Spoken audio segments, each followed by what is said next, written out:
see. We're moving along to the other tournament that starts on Saturday, March 9th. The Big Sky. It's another one. We love this conference come FCS season. Some of our favorite FCS programs in here. Interesting odds. Another one of these. Hey, let's not overthink it. We want our best teams to get in, so we're just going to stack buys on buys on buys. You essentially have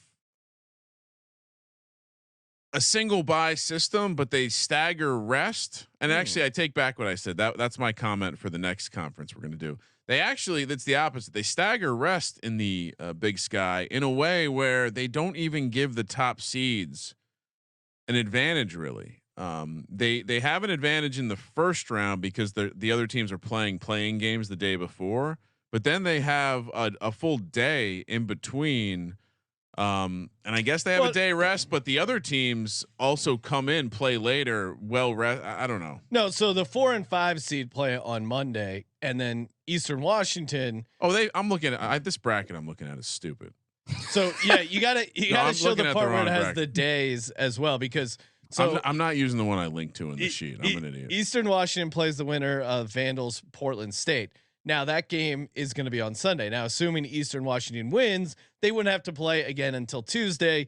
Meanwhile, the 4 and 5 seed are going to be playing on 1 day rest, and then the similar side stuff happens, but for the 3 seed and 6 seed. All right, so we're back to them liking their top seeds. Yes, got it. They're going out of their way to spoil the top seeds with some rest advantage. No reseeding, and all of the games are being played in the. Now it's not. Here we go. The Idaho Central Arena in beautiful Boise, Idaho. Is this someone's home arena, Colby? Boise State, I think, right? Okay. I don't know that. I can look that up. So I thought it was like a couple years ago. I don't know about now, but I think it is. Also worth noting, a fairly geographical center place to play. Maybe team like Arizona a little further away, but not a big deal. All right, odds.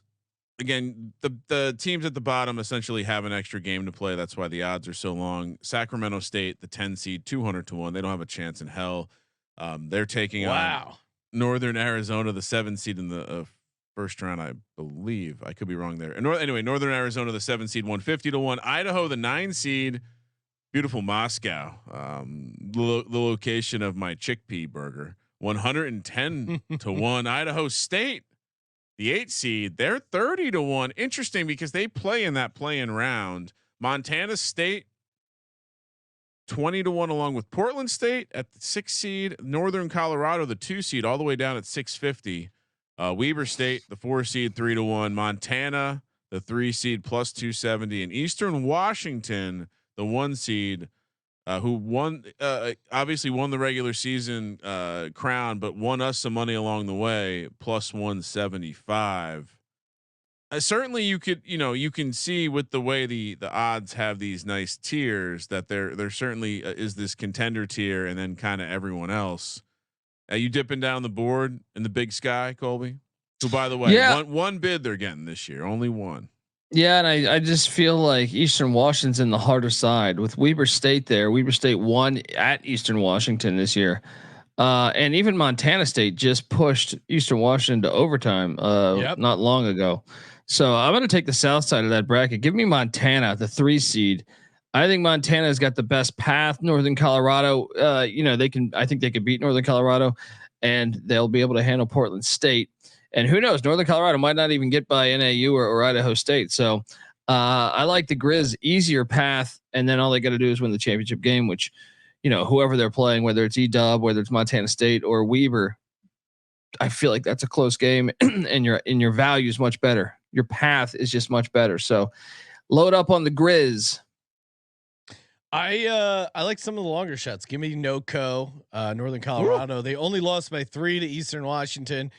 Coming in relatively pretty hot second half of the season, 15-6 last 21 games, 3rd in offense in the conference, 2nd in effective field goal percentage. I think their offense is going to keep them in some games and playing some tough ball. I like the physicality I've seen out of them. Past couple games I've watched. Montana State is the other one I like. Just beat Weber State.